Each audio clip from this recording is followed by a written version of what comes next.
ATN news দেখছেন। সারা দেশের সর্বশেষ খবরাখবর নিয়ে আমাদের নিয়মিত আয়োজন দেশের খবরে আপনাদের সবাইকে আমন্ত্রণ জানাচ্ছি। আমি মুনি ইউসুফ। বিস্তারিত সংবাদ। প্রবল বর্ষণ ও উজানের ঢলে উত্তরের কয়েকটি জেলায় বন্যা পরিস্থিতির আরও অবনতি হয়েছে। বন্যা দুর্গত এলাকায় দেখা দিয়েছে শুকনো খাবার, বিশুদ্ধ পানি ও গোখাদ্য সংকট। তলিয়ে গেছে ফসলি জমি, রাস্তাঘাট। তবে বৃহত্তর সিলেট অঞ্চলে বন্যা পরিস্থিতির কিছুটা উন্নতি হয়েছে। প্রতিনিধিদের পাঠানো তথ্য ছবিতে ডেস্ক রিপোর্ট। কুড়িগ্রামে বিপদসীমার উপর দিয়ে প্রবাহিত হচ্ছে ব্রহ্মপুত্র, দুধকুমার ও ধরলা সহ প্রধান নদ নদীর পানি। প্লাবিত নিম্নাঞ্চলের 2 শতাধিক গ্রাম। তলিয়ে গেছে রাস্তাঘাট, অবাধি জমি ও বসতভিটা। বন্যা কবলিত লাখো মানুষ আছেন নানা দুর্ভোগে। ঘরহারা অনেক পরিবারের দিন কাটছে ঘরের মাচায়, ভেলায় ও নৌকায়। সিরাজগঞ্জে যমুনা নদীর পানি অব্যাহতভাবে বাড়ছে। জেলার কাজিরপুর সদর, বেলকুচি, চৌহালি, শাহজাদপুর উপজেলায় পানিবন্দী হয়ে পড়েছে কয়েকশো পরিবার। প্লাবিত 400 হেক্টরেরও বেশি ফসলি জমি। 4 দিন হলো পানিবন্দী। খাই কি করি, পাক শাক নাই, নাই। বন্যার কারণে জামালপুর জেলার 1.5 শতাধিক শিক্ষা প্রতিষ্ঠান বন্ধ। তলিয়ে গেছে 7000 হেক্টর ফসলি জমি ও রাস্তাঘাট। আমরা বাড়ি নাই, কিছু নাই, ছিল ভরা পানি, ঘরের মধ্যে পানি। বন্যার কারণে ঘর বাড়ি তলায় গেছে, গরু, ছাগল, হাঁস, মুরগি নিয়ে পুলো আশ্রয় নিছি। শেরপুর সদর উপজেলার গাজীর খামার ও নালিতাবাড়ী উপজেলায় ঢলের পানিতে প্লাবিত নিম্নাঞ্চল। রোপা আমনের বীজতলা ও সবজি ক্ষেত তলিয়ে গেছে। ভেসে গেছে পুকুরের মাছ। খাদ্য, বিশুদ্ধ পানির অভাব ও পানিবাহিত রোগবালাইয়ে ভুগছে বন্যা কবলিত লাখ লাখ মানুষ। ধরেন এই যে জ্বালার সময় আসছিল, জ্বালা ফালাইছিলাম, এখন তো জ্বালা মনে করেন যে পানি ডল আসে, আমাদের এলাকা অনেক ক্ষতি। সিলেটে উন্নতি হচ্ছে বন্যা পরিস্থিতির। এদিকে গত মে ও জুন মাসে 2 দফা বন্যায় সিলেটের 25 কিলোমিটার বেড়িবাঁধ ক্ষতিগ্রস্ত হয়। 3য় দফার বন্যায়ও বেশ কিছু বেড়িবাঁধে ভাঙন দেখা দিয়েছে। 2-3 দিন আমরা উপাস রয়েছি, সরকার তাই কোনো কিছু পাইছি না। ও আমরা বারোইয়াও দেখি কোনো ভাই কিছু নাই। হবিগঞ্জের আজমেরীগঞ্জ উপজেলায় কালনী ও কুশিয়ারা নদীর পানি বেড়ে যায়, পানিবন্দী প্রায় 40,000 মানুষ। হাওড়ে ঢুকছে পানি, ভেসে গেছে পুকুর ও ঘেরের মাছ। বাচ্চাদের স্কুলে যেতে পারে না, খুব সমস্যা। এই কারণে আমরা এই চলাফেরা করতে পারি না। মৌলভীবাজারে বন্যা পরিস্থিতির কিছুটা উন্নতি হয়েছে, তবে বন্ধ রয়েছে 268টি প্রাথমিক বিদ্যালয়ের পাঠদান। পানির নিচে রয়েছে হাজার হাজার হেক্টর ফসলি জমি, ভেসে গেছে প্রায় 8 কোটি টাকার মাছ। Shakil Aziz, desk report, ATN news. এদিকে চলমান বন্যা পরিস্থিতির আরও অবনতি হতে পারে, এমনকি আগামী মাসে আরেক দফা বন্যা হতে পারে। পরিস্থিতি সামাল দিতে দুপুরে জেলা প্রশাসকদের সঙ্গে অনলাইনে মতবিনিময় করে দুর্যোগ ব্যবস্থাপনা মন্ত্রণালয়। প্রতিমন্ত্রী মুহিবুর রহমান জানান, চলমান বন্যায় 15 জেলায় প্রায় 18,77,000 মানুষ পানিবন্দী। আশ্রয়কেন্দ্রে আছেন 36,000-এরও বেশি মানুষ।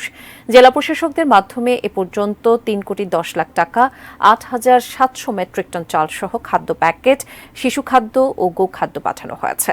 পরিস্থিতি সরাসরি দেখতে রোববার দুপুরে টাঙ্গাইল ও সিরাজগঞ্জে যাবে দুর্যোগ ব্যবস্থাপনা মন্ত্রণালয়ের টিম।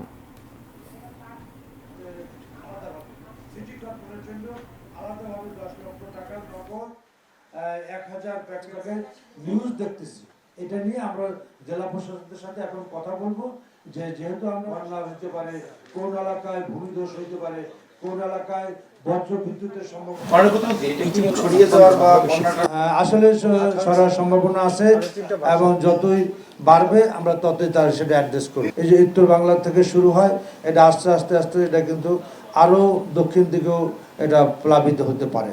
তো সেভাবে আমরা প্রস্তুতি নিয়ে কাজ করতেছি, এবং শুধু এবার না, আবার আমাদের ধারণা করতেছি যে আগামী মাস বা তার পরের মাসেও এরকম আরেকটা বন্যা হওয়ার সম্ভাবনা, যেটা বিগত দিনগুলো হয়ে আসছে। কুড়িগ্রামে দুধকুমার নদীর প্রবল স্রোতে পানি উন্নয়ন বোর্ডের প্রায় 100 মিটার বাঁধ ভেঙে গেছে। লোকালয়ে ঢুকে পড়েছে পানি। এরই মধ্যে 10টি গ্রাম প্লাবিত হয়েছে। ভাঙ্গন এলাকায় আছেন আমাদের সহকর্মী কুড়িগ্রাম প্রতিনিধি ইউসুফ আলমগীর। বিস্তারিত জানতে সরাসরি যুক্ত হচ্ছি তার সঙ্গে। ইউসুফ আলমগীর, এর আগের সংযোগে আপনি বলছিলেন যে পাউবোর কোনো কর্মকর্তাকে আপনি সেখানে দেখেননি। প্লাবিত এলাকায় নিরাপদ আশ্রয়ে সরিয়ে নেওয়া হচ্ছে কিনা বন্যা দুর্গতদের, বা আপনি যেখানে আছেন সেখান থেকে কি সংবাদ আপনি জানাবেন? ধন্যবাদ মুন্নি। জানিয়ে রাখতে চাই যে এই দুধকুমর নদীর ভাঙনে এই আজকে সকাল থেকে এই প্রায় 100 মিটার এই পাবো বাঁধ, যে এই দুধকুমরের যে বাঁধটি, অর্থাৎ বামনডাঙ্গা ইউনিয়নের, নাগেশ্বরী উপজেলার বামনডাঙ্গা ইউনিয়নের মিয়াপাড়া এলাকায় এই বাঁধটির দুটি স্থানে কিন্তু ভেঙে গেছে এবং ভাঙনের কারণে যে পরিমাণ প্রবল স্রোতে এই দুধকুমারের পানি প্রবেশ করছে এই গ্রাম দিয়ে এবং লোকালয়ে প্রবেশ করছে, এতে প্রায় 12টি গ্রামে কিন্তু পানি প্রবেশ করছে এবং বিস্তীর্ণ এলাকা প্লাবিত হচ্ছে, বাড়িঘরে পানি উঠছে শুরু করেছে।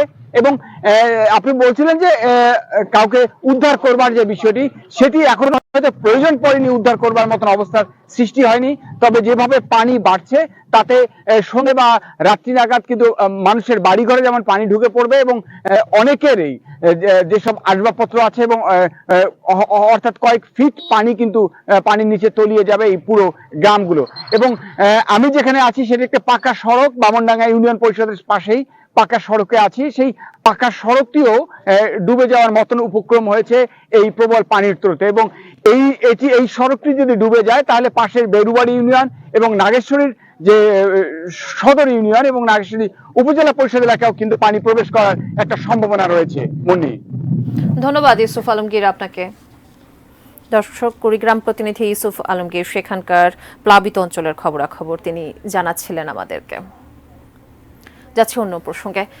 এক সময় চাঁদেও পৌঁছাবে বাংলাদেশের নাগরিকেরা, এমন মন্তব্য করে প্রধানমন্ত্রী শেখ হাসিনা স্মার্ট বাংলাদেশের স্মার্ট নাগরিক হিসেবে নিজেদের গড়ে তুলতে শিক্ষার্থীদের মনোযোগ দিয়ে লেখাপড়া করার আহ্বান জানিয়েছেন।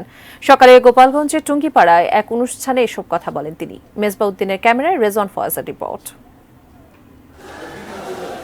গোপালগঞ্জ সফরের দ্বিতীয় দিনে শনিবার সকালে গিমাডাঙ্গা টুঙ্গিপাড়া মডেল সরকারি প্রাথমিক বিদ্যালয়ে আসেন প্রধানমন্ত্রী শেখ হাসিনা। এ সময় স্কুলটিতে বঙ্গবন্ধু কর্নার উদ্বোধন করেন বঙ্গবন্ধু কন্যা শেখ হাসিনা। এ সময় বঙ্গবন্ধুর ছবি নিয়ে স্থাপিত একটি আর্ট গ্যালারিও ঘুরে দেখেন তিনি। পরে বিদ্যালয়টির ক্ষুদে শিক্ষার্থীদের নিয়ে এসো বঙ্গবন্ধুকে জানি শিরোনামের একটি অ্যালবামের মোড়ক উন্মোচন করেন শেখ হাসিনা। প্রধানমন্ত্রী এ সময় বলেন, আগামীর স্মার্ট বাংলাদেশের মূল কারিগরি হবে এখনকার শিক্ষার্থীরা।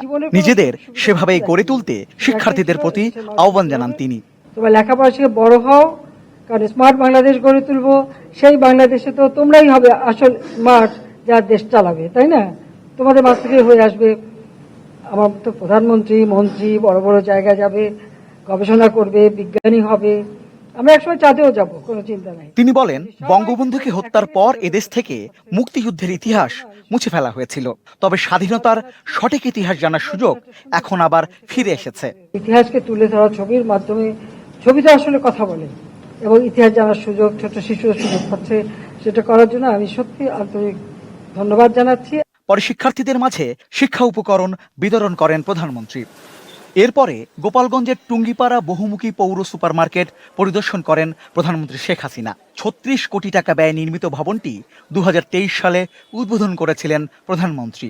এবারকার গোপালগঞ্জ সফরে প্রধানমন্ত্রী শেখ হাসিনা তার অনেকটা সময় ক্ষুদে শিক্ষার্থীদের সঙ্গে কাটিয়েছেন। সেখানে তিনি তাদেরকে মনোযোগ দিয়ে লেখাপড়ার কথা বলেছেন, সেই সঙ্গে সঠিক ইতিহাস জানার প্রতি গুরুত্ব দিয়েছেন। বিশেষ করে বঙ্গবন্ধু এবং মুক্তিযুদ্ধের সঠিক ইতিহাসটা জানার প্রতি গুরুত্ব দিয়েছেন তিনি। রেজন ফয়েজ, এটিএন নিউজ, টুঙ্গিপাড়া, গোপালগঞ্জ। দেশের খবর নিচ্ছি ছোট্ট একটি বিরতি, সঙ্গেই থাকুন।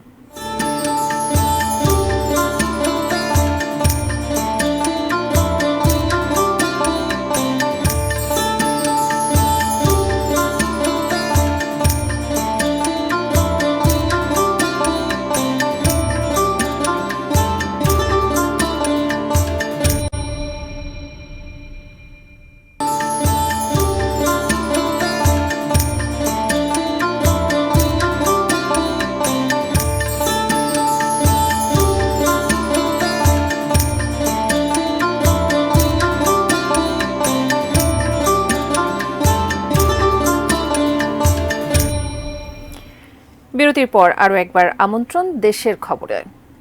সংসদ সদস্যরা চিকিৎসার জন্য বিদেশে না গিয়ে যার যার এলাকার সরকারি হাসপাতালে গেলে সেবার মান অনেকটাই উন্নত হবে বলে মনে করেন স্বাস্থ্যমন্ত্রী ডাক্তার সামন্তলাল সেন। সকালে চট্টগ্রামে ১০০ শয্যার বার্ন ও প্লাস্টিক সার্জারি ইউনিটের জন্য নির্ধারিত স্থান পরিদর্শন শেষে মন্ত্রী এ মন্তব্য করেন। আপনারা যারা সংসদ সদস্য তারা কি কোনোদিন গিয়ে দেখছেন?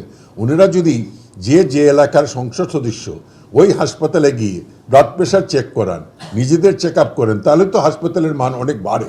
এটা তো সত্যি। ওনারা যদি আস্থাটা প্রকাশ করতে পারেন তাহলে তো সাধারণ মানুষেরও আস্থা ফিরে আসবে, মানুষ বিদেশ যাবে না, ওনারা তো চলে যান বিদেশ।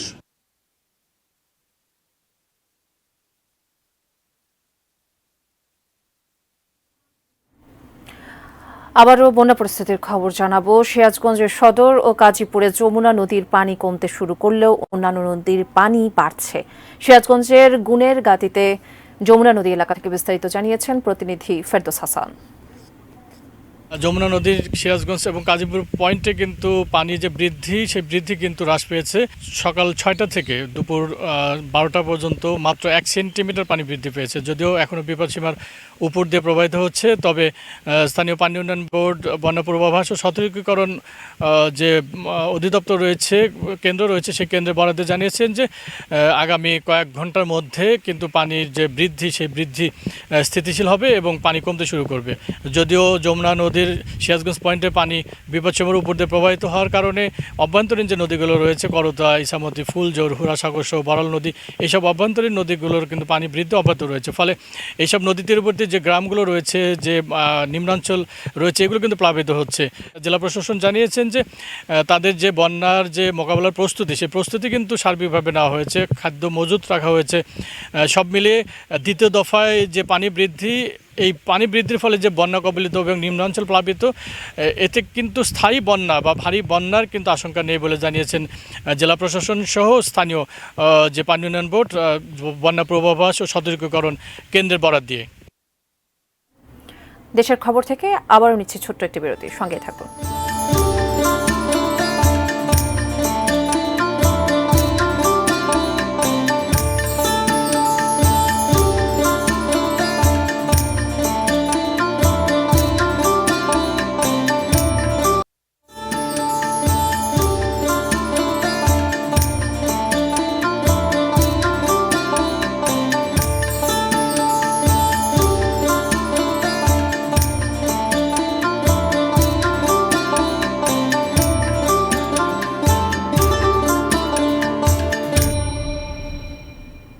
স্বাগত আরও একবার, দেখছেন দেশের খবর। তিস্তা বাঁচাও নদী বাঁচাও সংগ্রাম পরিষদের পক্ষ থেকে তিস্তা মহাপরিকল্পনা বাস্তবায়নের দাবিতে রংপুরের কাউনিয়ায় সমাবেশ চলছে। সেখানে আছেন আমাদের প্রতিনিধি শাহরিয়ার মিম, সরাসরি যুক্ত হচ্ছি তার সঙ্গে। শাহরিয়ার মিম, আপনি তো সেখানে রয়েছেন। তিস্তা মহাপরিকল্পনা বাস্তবায়নে কি কি পদক্ষেপের কথা বলছে তিস্তা বাঁচাও নদী বাঁচাও সংগ্রাম পরিষদের পক্ষ থেকে, একটু জানাবেন। মুন্নি, আমি এই মুহূর্তে রয়েছি রংপুরের কাউনিয়া রেল সেতু পয়েন্টে। এখানে 6টি দফা দাবি নিয়ে তিস্তা বাঁচাও নদী বাঁচাও যে সংগ্রাম যে কমিটি রয়েছে, তারা কিন্তু এই মুহূর্তে দেখতেই পাচ্ছেন তারা একটি সমাবেশ করছে। এই সমাবেশে তিস্তা পাড়ের দুধারের মানুষ এবং সেই সাথে রংপুর জেলা এবং কুড়িগ্রাম জেলা এবং কাউনিয়া জেলা এখানে উপস্থিত হয়েছেন। এখানে আপনারা দেখতে পাচ্ছেন হাজার হাজার মানুষের উপস্থিতি। এখান থেকে কিন্তু রংপুর বা রংপুর যে বিভাগের তিস্তা যে দাবি জানানো হচ্ছে। এখানে আমরা দেখতে পাচ্ছি যে রংপুর সিটি কর্পোরেশনের মেয়র এখানে এসেছেন। এই যে কমিটি, এই কমিটির সভাপতি, সেক্রেটারি সহ লালমনিরহাটের যে এমপি মোতার হোসেন, তিনিও এখানে আসল কথা রয়েছে। এখান থেকে দাবি করা হচ্ছে যে মাননীয় প্রধানমন্ত্রী 3 সাপোর্ট শেষে নিজস্ব অর্থায়নে যে এই তিস্তা মহাপরিকল্পনা বাস্তবায়ন করবে এবং তিস্তা মহাপরিকল্পনা বাস্তবায়ন করার পরপরই তিস্তা পাড়ের মানুষের যে দুঃখ দুর্দশা, তাদের যে প্রতিবার যে তিস্তার পানি বৃদ্ধি করে তাদের যে ঘর বাড়ি এবং তাদের যে আবাদি জমি এবং ফসল যে নষ্ট হয়, সেটি থেকে তারা বাঁচতে চায়। যার ফলে যে এই যে তিস্তা বাঁচাও নদী বাঁচাও যে পরিষদ রয়েছে, তারা কিন্তু বিভিন্ন প্রায় বেশ কয়েক বছর ধরে কিন্তু যে তাদের যে বিভিন্ন সমাবেশ, তাদের বিভিন্ন রৈলি, বিভিন্ন সংবাদ সম্মেলন তারা চলে আসছে। তার ধারাবাহিকতায় কিন্তু রংপুরের যে কাউনিয়া রেল সিটি পয়েন্টে 6 দফা দাবিতে এখন কিন্তু এখানে তাদের যে সমাবেশ চলছে। তো এই ছিল রংপুরের কাউনিয়া থেকে তিস্তা বাঁচাও নদী বাঁচাওয়ের সর্বশেষ অবস্থা। ধন্যবাদ মিম আপনাকে। দর্শক, রংপুর প্রতিনিধি শাহরিয়ার মিম আমাদের সঙ্গে যুক্ত হয়েছিলেন। কাউনিয়া একটি সমাবেশ হচ্ছে তিস্তা বাঁচাও নদী বাঁচাও সংগ্রাম পরিষদের পক্ষ থেকে তিস্তা মহাপরিকল্পনা বাস্তবায়নে। যাচ্ছি অন্য প্রসঙ্গে। সাবেক আইজিপি বেনজির আহমেদের রূপগঞ্জের বাংলো বাড়ি ক্রয় করার কাজ শুরু করেছে দুর্নীতি দমন কমিশন দুদক। সেখানে আছেন আমাদের সহকর্মী স্বপন আহমেদ, তার কাছ থেকে বিস্তারিত জানবো। স্বপন, আপনি দুদকের টিম কি সেখানে পৌঁছেছে বা ক্রয় প্রক্রিয়া শুরু হয়েছে কিনা একটু জানাবেন বিস্তারিত। মুন্নি ঠিক 3:45টার দিকে দুদক দল এখানে আসে, সাথে আসে জেলা প্রশাসক, অর্থাৎ রূপগঞ্জে জেলা প্রশাসক আছে, সেই জেলা প্রশাসক এখানে আসার পরে শুরুতেই তারা কিন্তু এই বাড়ির যে প্রধান ফটক রয়েছে, তার প্রধান গেট রয়েছে, সেই গেটের সামনে একটি ব্যানার ক্রোকের যে নির্দেশ দেওয়ার বিজ্ঞপ্তি সেটি ঝুলিয়ে দেন এবং তারপরে আসেন। তারপরে আসলে তারা বাড়িটির চতুর্পাশ ঘুরে দেখেন এবং ঘুরে দেখার পরে তারা বাড়ির যে প্রধান দরজা রয়েছে সেই দরজায় ঢোকার চেষ্টা করেন। ঢোকার সময় আসলে এই যে নিশ্চয়ই দেখতে পাচ্ছেন যে এখানে একটি অত্যাধুনিক লক থাকার কারণে কিন্তু এই লকটি তারা খুলতে পারেননি, বিধায় আজকে তারা আসলে ভিতরে ঢোকার যে পসিবিলিটি সেটি একেবারেই নেই। কারণ দুদক টিম বলেছেন যে আজকে যে প্রসেসিংয়ে আসলে আমরা প্রস্তুতি নিয়ে আসছিলাম সেটি কিন্তু হয়নি, অর্থাৎ এই যে প্রধান ফটকে যে অত্যাধুনিক একটি লক রয়েছে যার কারণে আসলে তারা বাড়িতে প্রবেশ করতে পারেনি। তো বাড়িটির দরজায় আসলে দুইটি থাকার কারণে এখন তারা পিছনের দরজায় রয়েছেন এবং পাশাপাশি সংবাদকর্মীরাও কিন্তু এখানে উপস্থিত হয়েছেন। জেলা প্রশাসনের কাছে যে এই বাড়িটি জব্দকৃতভাবে থাকার অবস্থায় তারা আসলে বাড়িটি ঘুরে দেখছেন যে আরও কোনো উপায়ে বাড়িটির ভেতরে প্রবেশ করা যায় কিনা। সর্বশেষ এই প্রধান ফটকের সামনে অত্যাধুনিক তালা থাকার কারণেই কিন্তু আজকে তারা এই মুহূর্তে আসলে তারা ভিতরে প্রবেশ করতে পারেননি। তারা আমাদেরকে যেটি বলেছেন যে এই অত্যাধুনিক তালা ভাঙার পরেই আসলে তারা এই বাড়িটির ভেতরে ঢুকতে পারবেন এবং এই বাড়ির ভেতরে আসলে কতগুলো রুম রয়েছে, কি কি আসবাবপত্র ব্যবহৃত রয়েছে সেইগুলো সম্পর্কে তথ্য তারা আমাদেরকে দিতে পারবেন। সর্বশেষ এই যে বাড়িটির ভেতরে আজকে তারা ঢুকতে পারেননি, বিধায় আজকের মতো হয়তোবা তারা এই আজকের ক্রোকের অভিযান এখানেই সমাপ্তি করতে পারে। এই ছিল আমার কাছে এই বেনজির আহমেদের ক্রোক করা বাড়ির সর্বশেষ অবস্থা। ধন্যবাদ স্বপন আপনাকে। দর্শক, সাবেক আইজিপি বেনজির আহমেদের রূপগঞ্জের বাংলো বাড়ির যে ক্রোক প্রক্রিয়া শুরু হয়েছে, দুর্নীতি দমন কমিশনের দুদকের একটি টিম সেখানে রয়েছেন, সেই সম্পর্কে জানাচ্ছিলেন সহকর্মী স্বপন আহমেদ। যাচ্ছি অন্য প্রসঙ্গে। কোটা সংস্কারের দাবিতে দেশের কয়েকটি জেলায় আজও মহাসড়ক অবরোধ ও বিক্ষোভ কর্মসূচি পালন করছেন বিশ্ববিদ্যালয় শিক্ষার্থীরা। প্রতিনিধিদের তথ্য ও ছবিতে ডেস্ক রিপোর্ট।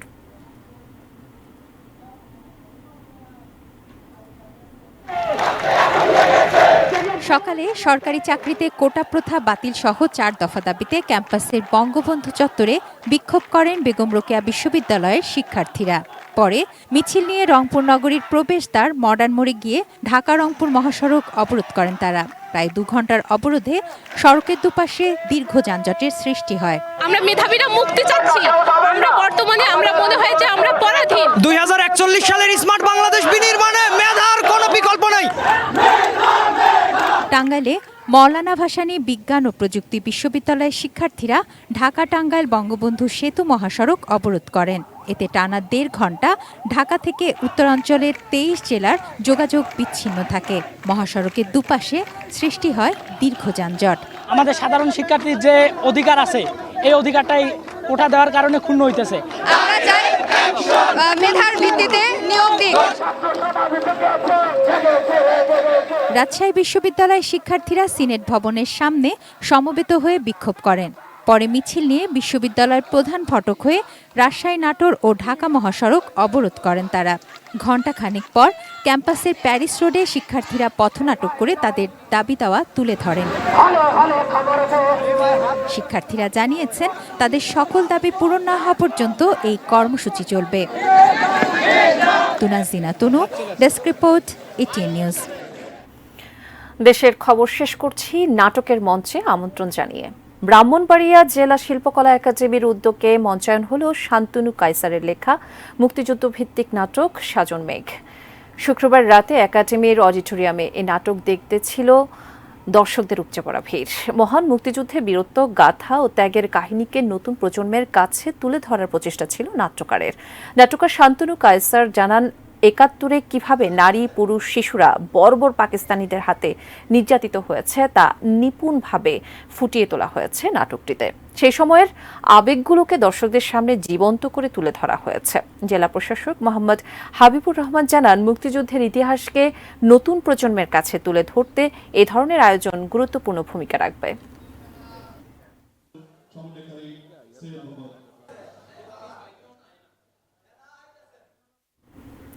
শেষ করব দেশের খবর, তবে তার আগে শিরোনামগুলো এক নজরে জানিয়ে দিচ্ছে আরো একবার।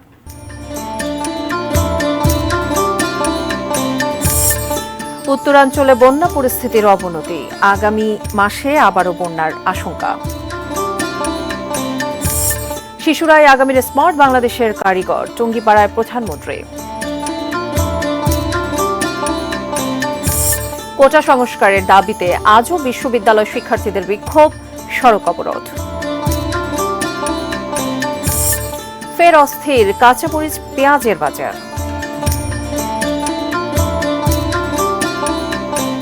Sponsored by Abiba Finance Limited.